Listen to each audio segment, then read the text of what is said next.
everyone, I am Jasmine Crisp, and in this video I'm going to be reflecting on my remediation plan and sharing how it supports my students' growth in literacy, confidence, and engagement. So when I designed this plan, I wanted it to be more than just the improving reading scores. I wanted to help my student feel capable, confident, and connected to learning again. The student I worked with has anxiety, usually puts his head down when he doesn't know what to do, and really needs encouragement to get started. But he loves video games, soccer, and works really well with others. So I did use those strengths to guide everything that I planned. My remediation plan supports this student by creating a learning environment where he feels safe, motivated, and included. The activities I chose give him structured peer interaction and chances to participate without the pressure of being in the spotlight. So by connecting reading comprehension skills to topics he already loves, like soccer and video games, I'm building a bridge between his interests and literacy goals. This makes learning feel more fun instead of frustrating, and when students feel seen and understood, they're a lot more willing to try things. The short-term goal in my plan helps him master identifying main ideas and details in grade-level text with guidance. The long-term goal for him is to summarize on his own and keep his head up during literacy time, which means he's growing both academically and emotionally. Every activity and tool in this plan is intentional.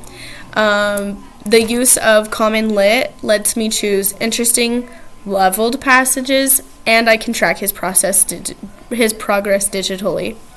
The progress tracking is very motivating because he can actually see his growth week by week. The cooperative reading circles help him learn through teamwork, something he naturally enjoys, while still practicing the ELA standard. The game-to-text project connects directly to his favorite hobby and builds higher-level thinking by comparing storylines. Both activities are hands-on, social, and supportive. They're not about sitting still and feeling stuck. They're more about moving, connecting, and thinking creatively. I know the student's anxiety can make him shut down, so I did include small wins and movement breaks to keep the energy more positive. I'll give him consistent encouragement and let him make choices so he feels more empowered. This approach reminds him that mistakes are a part of learning and that he's capable of growing every day. When students feel safe and celebrated, they take more risks academically, and that's where real learning happens. I will use exit slips and observation checklists to keep track of progress. These informal assessments give me a quick insight into how well he's understanding and how confident he's becoming. All of his work goes into a digital portfolio that he and I will review together every 2 weeks, and this helps him set personal goals and reflect how far he's come. I'll also share updates with his family through emails and progress notes so they can celebrate his success at home.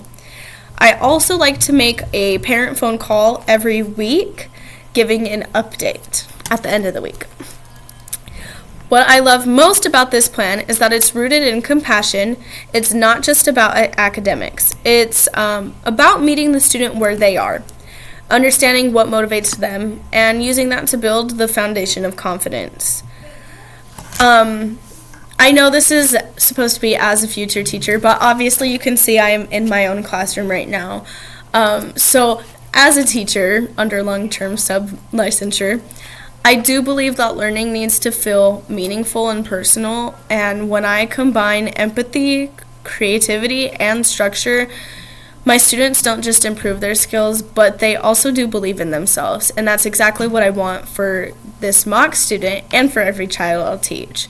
I know I'm not supposed to talk about this, but I do want to share. I do currently have a student that's very similar to the one in this case study, and I have actually put in place some of these actual goals and strategies to help him. He actually has the same interests and everything as the student, so it was completely perfect. The only difference is he's in 4th grade, but this student has showed great progress and we just started our first quarter. Today we are currently taking a unit test in reading. There's a bell. But today we're taking a unit test in reading, and he used to put his head down, and today was the first day he did not put his head down when I mentioned our reading assessment. So it is really cool to see the correlation between class and what's actually happening since I am currently teaching. But thank you so much for listening, and thank you for letting me share how I'm helping my student grow both as a reader and as a learner who knows his potential. Thank you.